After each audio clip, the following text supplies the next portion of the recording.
Leadership development, it's not a sprint. It's about immersion, it's collaboration, and giving them a resource to guide them through the rainy days and the tough parts, because they're going to come.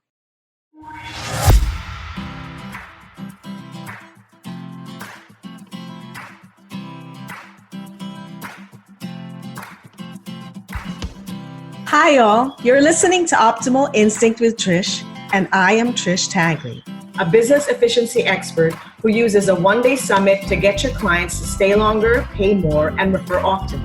Today, our guest is Debra Angilletta. She is the CEO and founder of Angilletta and Associates, and their focus is on working with information security and technology companies to develop their young leadership teams. A former Wall Street executive, Debra's executive leadership coaching is the result of her street smarts and battle-tested industry knowledge. She's in the leadership trenches every day, helping her clients achieve their company goals, which translates into her clients earning millions of dollars in revenue as a result. An obscure fact about Debra would be that she is from upstate New York and still has a vacation home there in the Adirondack Park. That's in the Northeast New York section, and it has 6 million acres, making it the largest national park in the U.S. It is larger than Yellowstone, Glacier, Everglades, and the Grand Canyon National Parks combined. Now, that was a surprise to me because I've been to Yellowstone, and I didn't think anything could get bigger than that. Imagine. Absolutely. So welcome, Debra. Thanks, Trish. Thanks so much for having me on today. I'm so excited to be here with you and your listeners. Oh, great. That's so great. And we had a little chat before this, and apparently Debra and I have a lot in common, including New York and where she grew up and where I currently live. Okay, so moving on to the meat of the program, let's talk about what is the problem that you solve? Yeah. So what ended up happening is when I started my business about 10 years ago, the market I started to work with were information technology and information security companies. And one of the things that I started to notice right off the bat, talking with CEOs, these companies are growing really, really fast. And whether they're a startup or they're a couple years in. And the other thing is that they're able to get a lot of VC money. So they get a lot of funding. So this is what happens. It's almost like a snowball effect.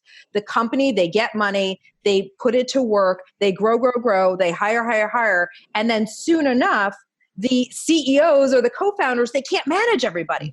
So then they start taking people. This is kind of how it goes, right?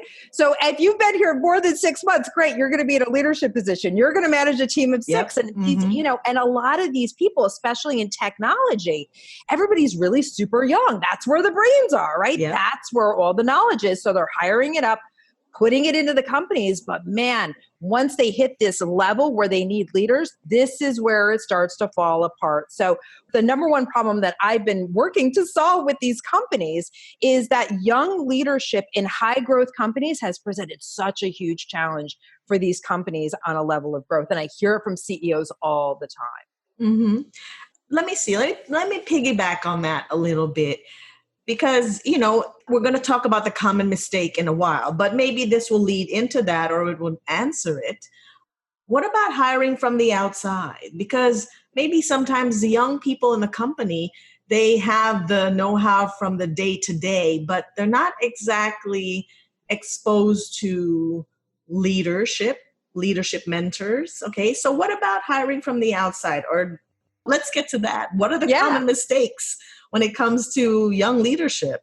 Yeah. So it's a great question, Trish, when you ask, why not hire from the outside? So remember, these companies, if they're getting funding or they're just taking the dollars and they have to put it to good use, a lot of times if you get seasoned leadership to come in, listen, that's a pretty penny to pay, right? So they have to figure out where they're going to allocate their resources. And is it a dire enough situation where they need to hire that outside person? They're willing, and really it's great for the people that are within the company that are, want to rise up. They're able to move up the ladder quickly. But the problem problem is the skill sets aren't there to move with them. And so that's some of the problem that I tend to see, why they're not hiring from the outside. And then also it's culture. People love the culture. Like when you're building culture from the ground up, it's already immersed in these people that are already working there. So that's one of the big roadblocks that they can get through because they're already immersed in the company's culture. They don't have to take somebody from the outside and train them in their culture. So, some of the common mistakes that I see, and it's really funny to watch because, listen, we've read all the books and I know we've been taught to give people, autonomy to figure out their role, like give them the rules of the road, but let them operate within. Don't be a micromanager. Yep. This is what happens. So you've got these leadership positions that need to be filled. They handpick these people, and then the higher ups tell these new leaders, okay, great. So this is what they say. Go ahead and put a plan together of how you're going to manage your team. That's what they do. So it's like the blind leading the blind, right? So the problem is they don't know what they don't know. They've been asked to put a plan together, and what happens, right? So It's like, so that's the big thing. And I understand you're trying to give them room to figure it out, but they just don't know what they don't know at this point. Yes, absolutely. I actually my background is in digital as well. So I understand completely what you're saying. I've been in those positions. I've been hired to be one of those outside leaders that comes in to grow the business. And you're right. It has to do with culture, and it has to, I feel, and correct me if I'm wrong based on your experience, but I feel that it's also the leaders that bring you in, they need to be on board with the changes that you're going to suggest.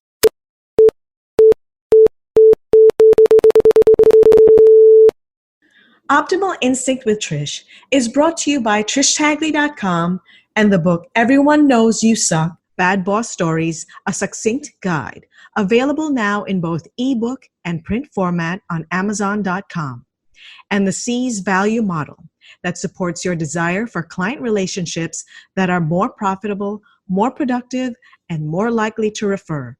To understand more about the C's model, go to clientvaluedemo.com.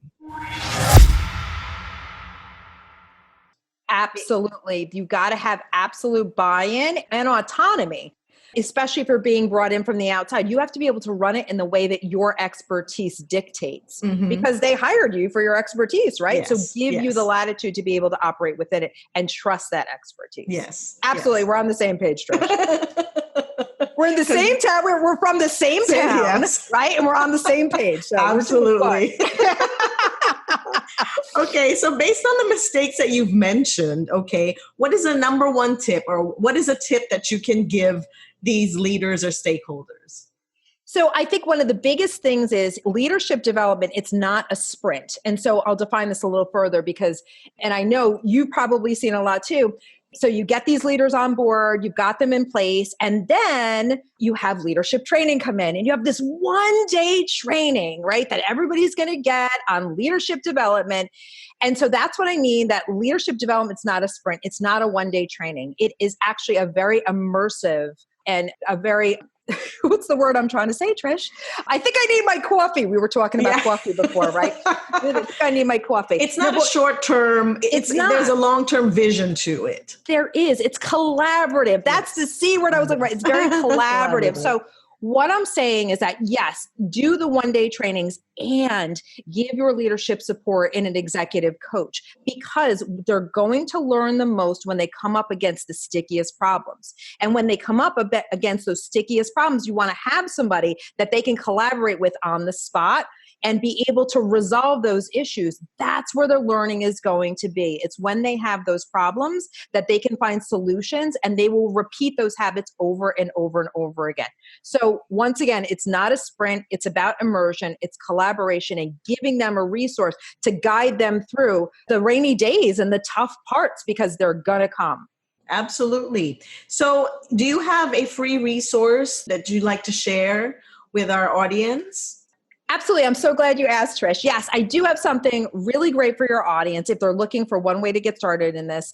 So you can go to DebraAngilletta.com. I'm sure it will be in your show notes. DebraAngilletta.com. That's 2 L's and 2 T's. And so On the contact page, you can go to my contact page and it will have a resource there that you can click off and we'll send it to you. It's called the 12 Essential Qualities of a Great Leader. That will get you started so that you actually know, there's no job description of a leader out there, but this will get you started and on your way. Yes, I was actually, and again, before the show, we were chatting a little bit, and I think I told you that I was at a retreat, a leadership retreat, and they were, asking people for different definitions of leaders. And for me, it's about learning, growing, and showing, right? So you basically, whatever you learn, okay, you grow that within yourself, and then you role model it for the people around your team. I don't believe in hoarding information to save my job. I believe that I need to manage myself out of a job, which is either a promotion or maybe finding it somewhere else. But that's always been my philosophy, that I need to teach what I know. That's absolutely true. And I will tell you, Trish, I don't know if you're like a mind reader too, but that's one of the 12 in the list. I'm showing it to Trish right now because there you go. You're not going to see this, but I'm showing it to Trish right now. So that's awesome, Trish. Yeah, solid sage advice for sure. Yeah, it'll definitely go to that link. Like I said, that'll be in the show notes, and download that for yourself so you can be on your way to being a better leader. So, Debra, what should I have asked you that I did not? Oh, well, you did such a great job, Trish. It's, you're not leaving me with much. You didn't leave much left, right? But here's one thing. I think there is always this looming question to say, are there natural born leaders in this lifetime, or can people be made into great leaders? And I do believe that it's a matter of training and observing and having the willingness to want to be a good leader. Leaders can absolutely be developed. It's not something that you have to be born with. So it's a matter of just diving in, making the commitment, and, just wanting to make that leap for yourself. But they can absolutely be developed. Yes. Like I said, bouncing off of your comment, basically, I trained, when I was in corporate, I trained my team to be their own leaders, their own decision makers, basically give them a foundation, but let them color outside the lines. Just let them know, like, okay, if you're here, maybe you're a little too far from the line, so you know when to come back.